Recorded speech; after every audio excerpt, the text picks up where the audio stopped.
For this video, I want to review the method that I use to bi-amp my Infinity Crescendo 3009 main speakers using the Yamaha RX-V3300 receiver, which was my main receiver, and then I added the Yamaha RX-V1 receiver. The RX-V1 I basically got for free. It was in rough shape when I got it, but it's working now. So I decided, after 25 years of thinking about it, to go ahead and use or try to bi-amp a speaker. This is the manual I received back when I purchased my first set of Infinity Crescendo speakers from Circuit City Closeout Special. Basically, they were the CS-3007s. Basically, got them for the same price that you could probably get them for now then. So they've held their value well. But this is the recommendation from Infinity on getting the best performance out of the speakers by using a bi-amp method. What I've done in the past is the bi-wiring. So you just remove that little strap and you're getting a set of wires basically off the same amplifier. That separation is supposed to improve sound. But the bi-amp method is a little, I guess in Infinity's opinion, a little better way to drive these speakers, and it makes sense. If you're separating the speaker, you've basically got two speakers. So the top half there, the emitter tweeter, the mid bass and the mid range, or the mid range and the mid bass, you could think of that as one speaker, and then the two woofers. That's basically what you would see on an SSW210. The SSW210 uses a 250 watt amp to drive just those two speakers. So the separating it into two sets of equivalent speakers, you're really looking at a distribution of the current and the power across them. You're really not, by using two amps you can't just really say that you've got twice as much power to the speaker. It's all related to the impedance of the speaker. The sound that you're going to get out of them is going to be, I think, really based on the voltage output and the rated power output. So you'll never actually use the rated power spec from your amp, but there are situations where your speaker requires more current, so it's I guess it's a tricky subject, but having that additional power, it allows the speaker to drive more cleanly with any kind of sudden impedance changes to the speaker. So again, having two amps, it makes sense. You're going to be able to compensate better for any kind of sudden impedance dips that require more power to the speaker. And just, I guess I've had issues, or not issues, but I'd say I have heard performance dips with these speakers, and it's less related to the output of the amp with just the two speakers. It's more when you try to add additional full range speakers to a receiver with a limited amount of power available. So if I was just driving these 3009s by themselves with one of these receivers, it would be adequate. But when I start adding similar size speakers for rears and fronts and really loading this down, there's only so much power to go around. So bi-amping, I think in this case, makes a lot of sense. Previously, I actually limited the amount of power going to the woofers and set that to my subwoofer, which is the SSW212 with the 300 watt amp. But in this case, I really would like to use these to their full potential. And the SSW212 is sitting behind my couch, and it does great for adding those low frequency effect bass, shakes the couch, it's good. But for stereo applications and the front effect for the bass, left and right and front, I think the using these 3009s to their full potential, full frequency ranges with additional power makes a lot of sense. All right, so I think what I'll do is look at why I chose 1 amp versus the other for the connections. So, like I said before, the RX-V3300, that was my primary amp before, and it's still sort of the primary amp that I use here. This is the RX-V1 specs. So, you can see, pointed out here, but it says 110 watts at the rated RMS power, 20 kilohertz. Again, have no idea how they measure this and rate it, but they're saying it's a very clean power at that rated 8 ohms. It also has the front effect. I won't go over that really here, but it has an additional 2 amps at 35 watts. But it has a primary 110 watts per channel, so it has 6 amps in this case that it drives at 110 watts RMS power. The one thing that I like to look at is this dynamic power. So in this case, it's saying it can handle at the 8 ohm range, peaks up to 150, no issues. If your speaker is lower impedance, 6 ohms, 4 ohms, 2 ohms, or it encounters that impedance swing in those ranges, that this amplifier and this receiver can handle it. So one thing that I kind of notice here is that it has 150, 180, 240, and at a 2 ohm load, which is may or may not see that with these speakers if you drove both together. I think you kind of probably do. You can get up to 340 watts. So I guess that's kind of important. That's kind of your available power, overall power. So if your voltage doesn't change, your impedance changes, you got to draw more current, so you have that headroom up to 340 watts with that 2 ohm load. One thing that I find interesting is the RX-V3300 is rated at an 8 ohm RMS power rating of 130 watts. Dynamic power at 8, 6, and 4, maybe a little bit higher, but at 2 ohms you have basically the same rating. I sort of think that's because you only have so much power available. So for these big receivers, you have a big transformer, and I think they both basically have the same transformer in each, which is your power supply. You can kind of see here, I found this interesting, is the power consumption on the 3300 with the higher rated RMS power is at 500 watts, where on the RX-V1, it is actually consuming more power for that big transformer at 550 watts. I think some of that comes from the fact that the RX-V1 was their flagship model. They did a lot of things to really give it quality sound and higher end components. One thing that they talk about is they don't even have a fan in there. So they have these huge heat sinks that dissipate some of the heat and power, where the other one has a fan. So I don't know. It's really, the RX-V1 is probably more conservatively rated versus the 3300, where they're trying to remove some cost and tweak it up for sales purposes. So in my mind, these are basically the same amps. So picking which one goes for the highs and which ones for the lows, I thought was pretty clear cut. I really like the 8-channel stereo feature on the RX-V3300, which the RX-V1 doesn't have, and the RX-V3300, it's, I think it's a model that's basically 3 years later, so some of the processing that it has for the Dolby Surround is actually a little bit better too. Plus, like Infinity recommended, you use your higher rated power amp for your woofers.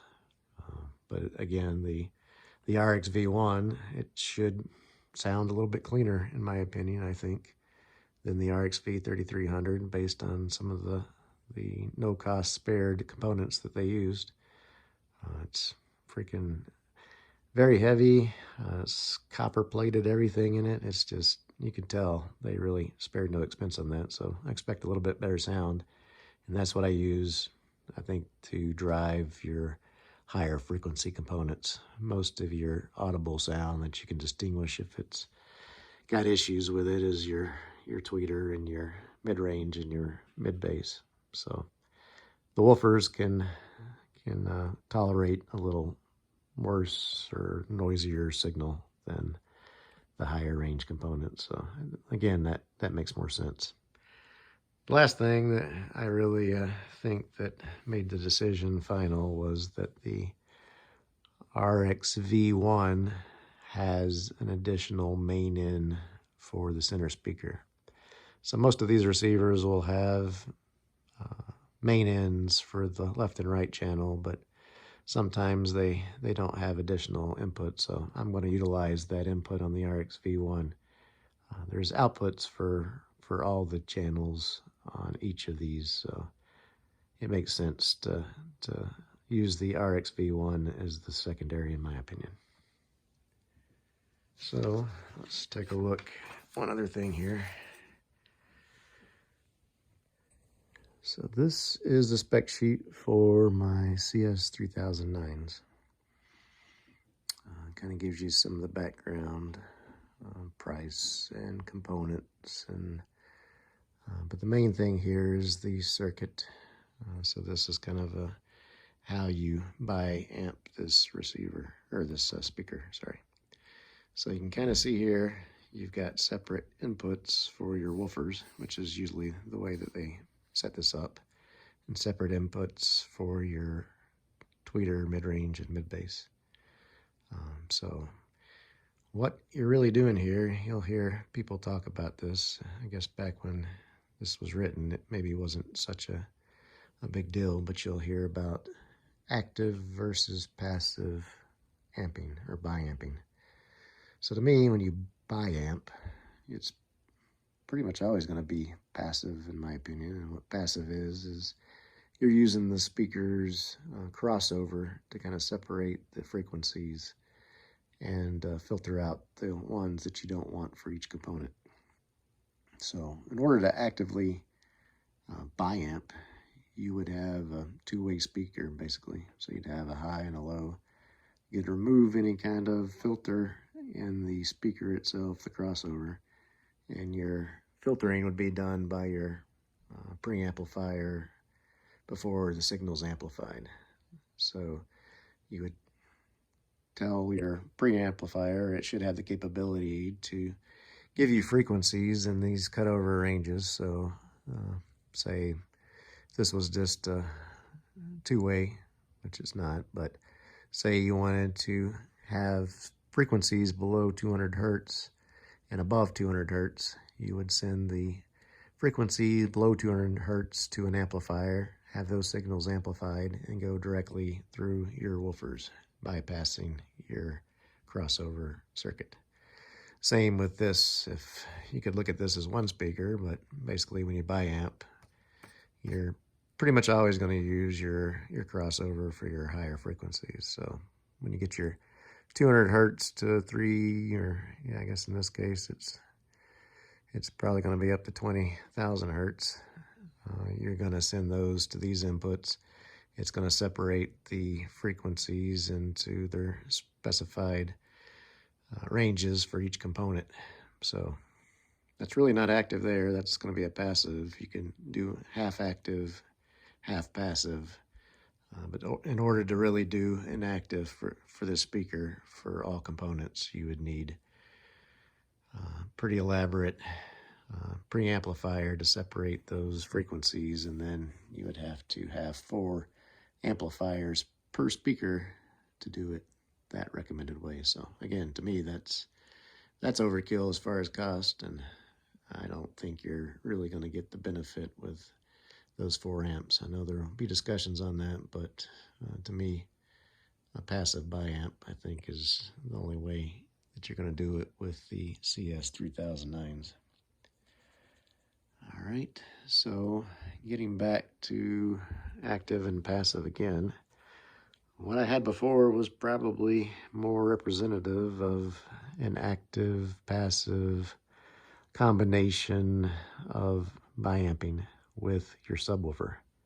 So in previous video, I talked about how I saw improvements, but what you're doing when you set your speaker settings to small, I talked about this before, you're actually saying that I only want the frequencies above 90 hertz sent to my speaker, and the frequencies below 90 hertz I'm going to send to my sub.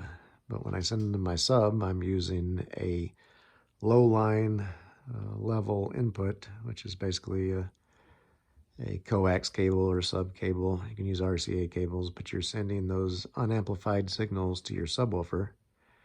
Your subwoofer amplifies those signals and then recreates the sound through those two woofers. So that's a subwoofer is really a representation of an active biamp for your woofer.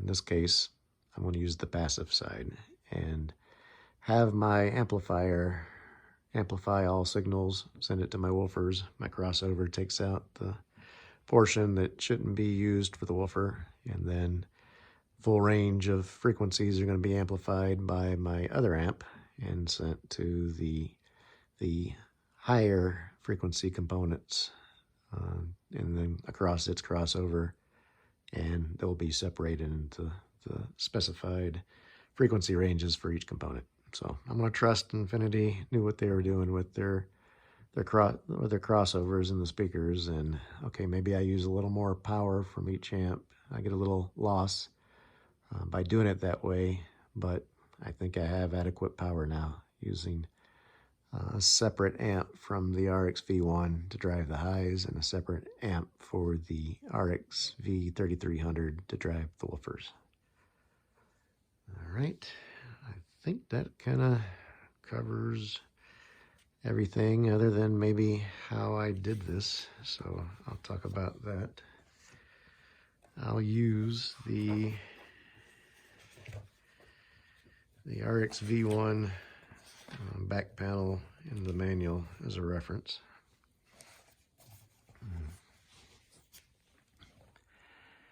All right, so this is just for the RX-V1. The RX-V3300 is similar, but where I'm focused primarily in this example is going to be using from the RX-V3300, I would wire, or I guess plug up a couple of RCA cables to my main out. For this amp, which is the RX-V1, I would plug those cables into the main in. So in that case, what I'm doing is when I have some sort of processing by the RX-V3300, it separates all the signals, it does what it needs to do. Right before it goes to the amplifier, it says, okay, instead of going, well, I guess it does still send it to the amplifier there, but it also sends it to the main out into this amplifier. So it's kind of works out good in this case.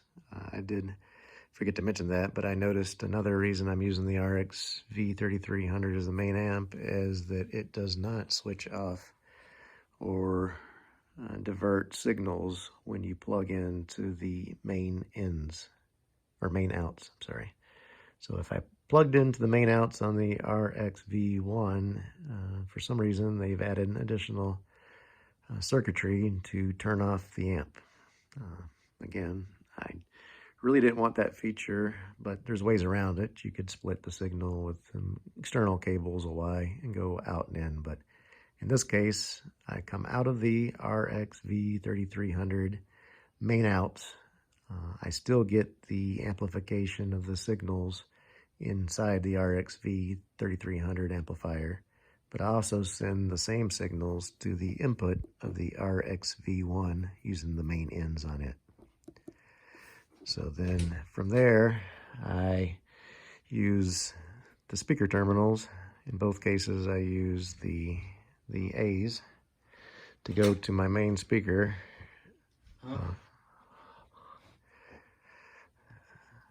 across the the CS-3009s. So the A outputs on my speaker terminals I wire to the 3009 low pass inputs. So that's from the RX-V3300 speaker terminals, A terminals. They're wired here. And again, remember to remove the shorting strap. So these should be two separate circuits. And then on the RX-V1 A terminals, I now have the same signals and good amplification, and they are wired to the high pass inputs on the CS-3009 speakers. So that's, I guess, bi-amping in a nutshell. And again, that's a representation of passive bi-amping, but I still get the, more power to these full range speakers that are rated down to 32 hertz, and they sound much better now, in my opinion. So hopefully all that helps, and you can use some of that information if you decide to do something similar with an amp that you may have that's not doing anything. Utilize it to bi-amp a speaker that has these two inputs on it. All right, that's it.